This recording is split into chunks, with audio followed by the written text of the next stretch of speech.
एक वारकरी बाबा पंढरपूरला जाण्याकरता निघाले. जात असताना गावातून जात होते. जाता जाता श्रीमंत पाटलाचा वाडा आडवा लागला. पाटलाचा वाडा आडवा लागल्याच्या नंतर महाराज वारकरी बाबाने आवाज दिला, पाटील. पाटलाचा आवाज कानावर पडला, पण पाटलाच्या अगोदर पाटलाच्या दारात मोठं बांधलेलं कुत्र वारकऱ्याच्या अंगावर धावत आलं. लक्षपूर्वक ऐका.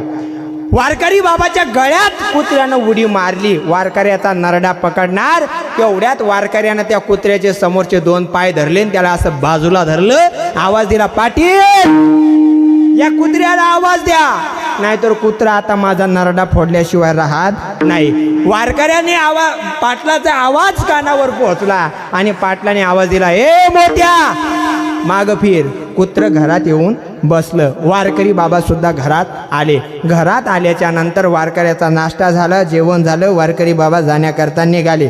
गळ्यामध्ये विणा घेतला, टाळ टाकला, खांद्यावर पताका घेतली, शबनम अडकवली आणि बाबा जाण्याकरता निघाले. जात असताना पाटलाने सांगितलं, वारकरी बाबा ब्रह्मांड नायकाला आमचा निरोप सांगा. असं म्हटल्याच्या नंतर वारकरी बाबा पाटलासोबत बोलत होते आणि बोलता बोलता महाराज एक एक पाय पांगळ टाकत होते. ते कुत्र सुद्धा तिथंच बसलेलं होतं. वारकरी बाबाचा एक पाय त्या कुत्र्याच्या पोटावर पडला. पडल्याच्या नंतर आता त्या कुत्र्यानं वारकऱ्याचा पाय धरायला पाहिजे होता का नाही, पण पोटावर पाय पडला तरी सुद्धा महाराज कुत्र फक्त शेपटी हलवत होतं. कारण का, समोर त्याचा मालक उभा होता. सामान्य कुत्र्याच्या समोर जर मालक उभा असेल तर कुत्र चावू शकत नाही. तर आमचे संत म्हणतात, आमचा भगवान परमात्मा तर आमच्या माग पुढे उभा आहे. देव उभा मागे पुढे, देव उभा मागे पुढे, देव उभा मागे पुढे, देव उभा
एकदा टाळी वाजू द्या बरं. म्हणजे तुमची थंडी जरा पळून जाईल. ऐका.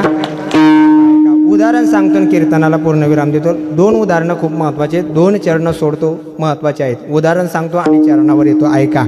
एक मुलगा होता ज्याला हात नाहीत, पाय